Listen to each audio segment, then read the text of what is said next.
Chapter 9 of Judge Burnham's Daughters. Judge Burnham's Daughters by Pansy. Chapter 9. The Old Question. She looked at him curiously, half pitifully. How should she answer the question in a line with his moral development? Her look seemed to amuse and interest him. "What is it, my dear? Do you feel in your soul that I haven't enough mental caliber to comprehend the argument? I'll promise to give the full powers of my mind to it, if you will try me." "Judge Burnham, do you want your daughters to be on such familiar terms with the gentlemen whom they meet in society, as the dance necessitates? Is your knowledge of human nature such as to make this desirable or even wise?" He frowned slightly, and his voice was graver than it had been. "That sounds badly, Ruth. It sounds as though you might be unpleasantly familiar with a human nature that is below you. You must have learned that sort of talk from people who think they must always drag the slums into argument."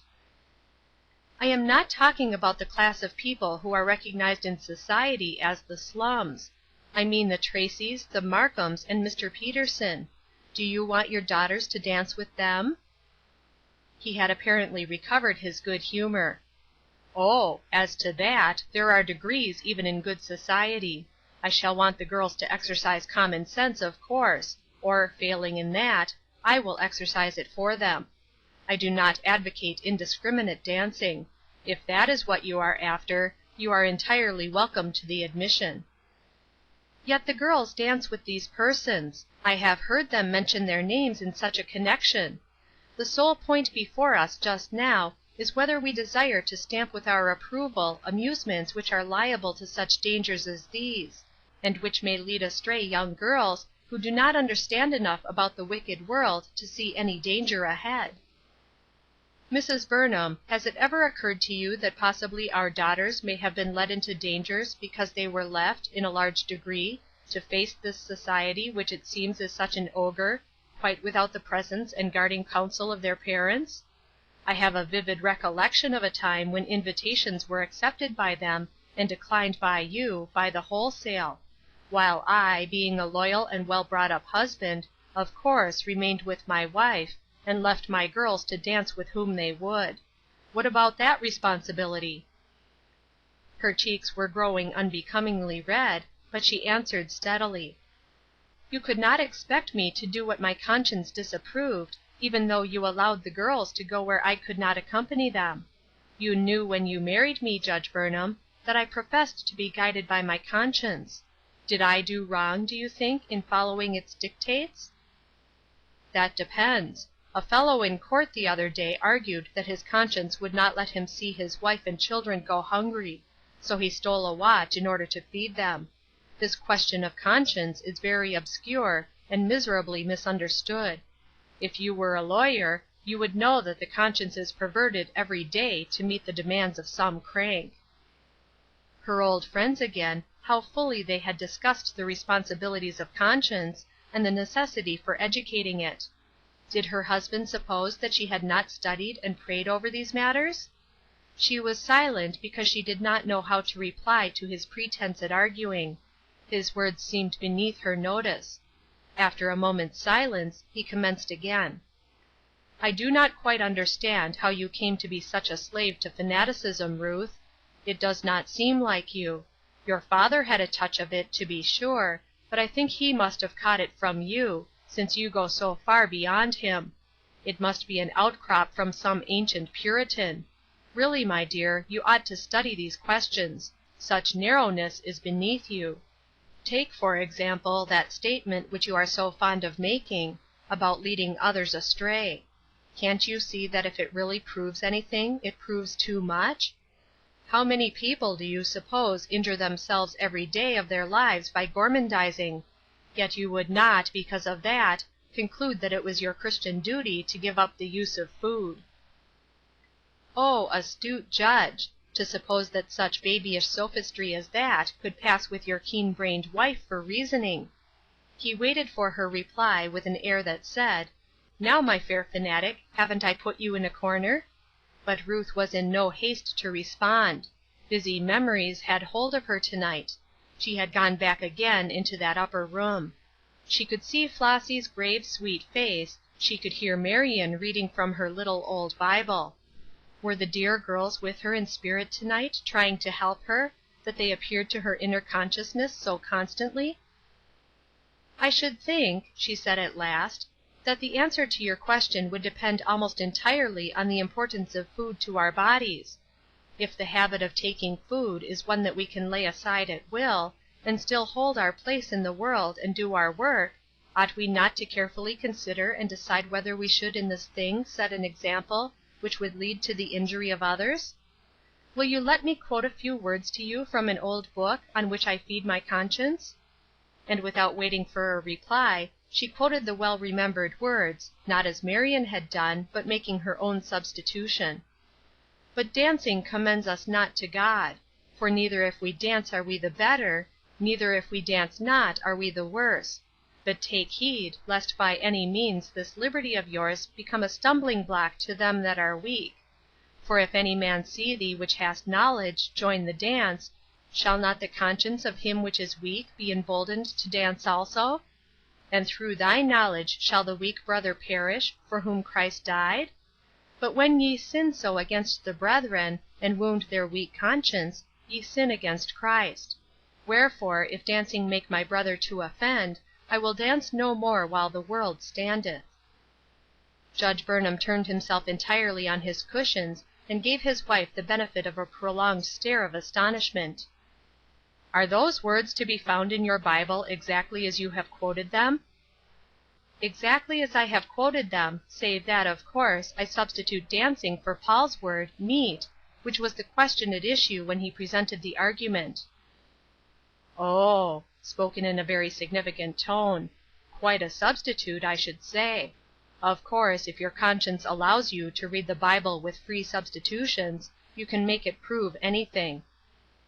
"But, Judge Burnham, really, have I changed the force of the argument in the least, if you admit what you and I know to be the case, that there have been people even this winter in this city led astray through the social dance?" It was almost impossible for her to keep her lip from curling just a little in indignation. She could seem to hear Marion's voice again as she said, "Now, Eurie Mitchell, you are too bright to make such a remark as that." Her husband was also too bright for that. Judge Burnham yawned, and turned one of the pillows, and said, "What time is it, my dear? Haven't we discussed this interesting subject long enough? You cannot make the world over if you try ever so hard. My candid advice to you is not to try. You will have your peculiar views, I suppose, to the end of time. Don't let us quarrel about them. The girls haven't a drop of Puritan blood in their veins. I'm afraid they will dance to the end of the chapter, but I will see to it that they choose partners of perfectly immaculate character. We have gone a long way astray from our starting point, which was, whether we should have the carpets removed or covered. However, you can decide that at your leisure. Oh, by the way, if I were you I would have that little room which we have been using as a sort of annex to the music room cleared and fitted up with card tables. There are always some who prefer a quiet game to any other method of passing the time, and that seems to me the most convenient place for tables. And now, my dear, don't you think it would be well for us to close this day? It has been rather a fatiguing one. I'm afraid I shall need another dinner if we talk much longer." He smiled pleasantly on her, even stooped and kissed her, as he rose up to light the gas in his dressing room. His manner was certainly very kind, kinder than it had been for months. But there was a painful little air of triumph about it, as one who said, "We have begun life on a new basis, my dear. It is true you insulted a friend of mine, but you thereby got your eyes opened, and have discovered that you live in the world, and must live in it. And you have taken your place in society once more, and society will show you that she has a groove in which you must walk. You are her prisoner, whether you will or not." And Ruth, as she went slowly, wearily over to her dressing case, and began to draw out pins and let down her hair, sighed heavily, not because she was subdued, but because she was perplexed. "I am not a prisoner," she told herself firmly, "nor a slave. I am the Lord's free woman. I am responsible only to him, and I will not bow my neck to this yoke of fashionable life. I will not appear to countenance what I do not approve. But oh, I see discord and weariness of soul before me, and I do not know which way to turn first. If only—" Just here she stopped. She must always stop at that point, even in her thoughts. What good to say now, "If only my husband and I were agreed as to these matters?" But there did float through her tired brain the old solemn question, "How shall two walk together except they be agreed?" Away into the night she studied the problem, and arose the next morning somewhat lighter of heart. She had resolved to see what genius and culture could do toward supplanting the usual amusements of the day. She would petition her husband to let her give the young ladies a surprise, an entertainment that she would promise should be altogether unique, and more brilliant than anything the region had known. She would do this, with the understanding that every detail should be left entirely in her hands, and should be entirely secret until the eventful evening arrived. Thus guarded, she would see whether it was not possible for time and skill and money to evolve an evening's entertainment, even for fashionable people, which should have no objectionable features. Much engrossed by her scheme and ways of developing it, she roused from a half-dreamy attention to the usual dinner-table chatter to alertness and caution. "Robert," the host had ordered, "unpack the case which came out with me this afternoon, and bring a bottle of it to the table. It is a very choice orange wine, my dear." This to his wife as Robert parted to do his bidding. "Something new about its preparation. I did not give sufficient attention to understand what, but Dr. Westwood was enthusiastic over it; and the point which I did notice was, that he thought it would be excellent both for you and for Erskine. It seems he has noticed the boy lately, and thinks he needs toning up; and he says you need to enter on a regular course of tonics. He recommends the use of this orange wine at every meal, and a little of it as often as you feel any thirst." "Erskine is not sick." The mother's voice was not only startled, but almost pleading in its notes, as she studied the face of the fair boy at her side. "Oh, no, not sick, but pale and frail looking. I told Dr. Westwood that I thought he was too closely housed. However, I have no doubt that the wine will be good for him. You shall make the first test of its quality, Mrs. Burnham." By this time he had poured a glass 2/3 full of the liquid, and was himself holding it forward for his wife. "Thank you," she said, trying to speak in a perfectly natural tone. "I never use stimulants of any sort, you remember. I feel not the slightest need for them." And she made no movement toward the offered glass. "But, my dear, you must allow the physician to be the judge of that last. I assure you he was quite emphatic in his statements; so much so that I ordered a case of the wine before going to my office after meeting him." "It was very thoughtful, certainly, and I will be grateful for the intention. But, indeed, I must decline to drink it. If I am really in need of medicine, a point which I by no means yield even on Dr. Westwood's testimony, I prefer to take it in the privacy of my own room, where I can make all the wry faces I wish over offensive doses. Not to mix it with my food. No, thank you," for he was still holding forward the glass. "I must really decline it. I have studied into the merits of orange wine somewhat, and am not an admirer." Judge Burnham set the glass down at last; not quite gently, and his face was slightly flushed. Both the young ladies laughed lightly, and Seraph said: "Why, mamma, where did you study medicine? You have one accomplishment which I did not know you possessed. How convenient will it be for us! We shall not need to summon a physician from the city." Mrs. Burnham made no reply. Indeed, she only half heard the voluble tongue. She was watching Judge Burnham with an anxiety which he might plainly have read, had he chosen to look at her. He had filled a smaller glass about 2/3 full of the wine, and was passing it to his son. "Here, my boy," he said, in decisive tones, as though he were issuing a command instead of offering a luxury, "drink that.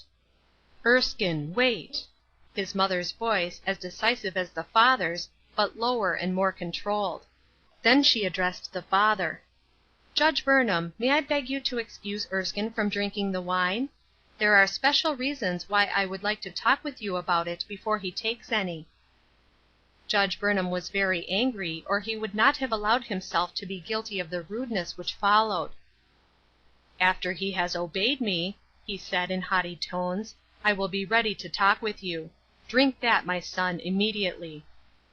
The startled boy received the glass in his hands, but his mother's hand was placed quietly over the top, while she spoke quickly. "Erskine, papa will certainly excuse you if we explain to him that in obeying that direction you will not only be breaking a promise made to mamma, but to God." It was his son's questioning, half frightened gaze, and the certainty that he was sitting as judge over the scene, and would be sure to agree with his mother, which was finally the controlling force in Judge Burnham's mind. He struggled for outward composure, and presently, with a forced laugh, said, "Oh, if the case is as serious as that, of course nothing further can be said at present. But really, Mrs. Burnham, I think as a family we are a success in getting up unexpected scenes out of very small capital. I had not the remotest idea of rousing a moral earthquake when I went a mile out of my way this morning to see that the doctor's prescription was properly attended to. I think it would be well for us to come to some understanding in private about the management of our son." "I beg your pardon for the publicity of the scene," said Ruth. "It was nothing that I could have foreseen." It was the humiliation of this Christian woman that there were times when silence would have been golden, in which she could not resist the temptation to sarcasm. CHAPTER X.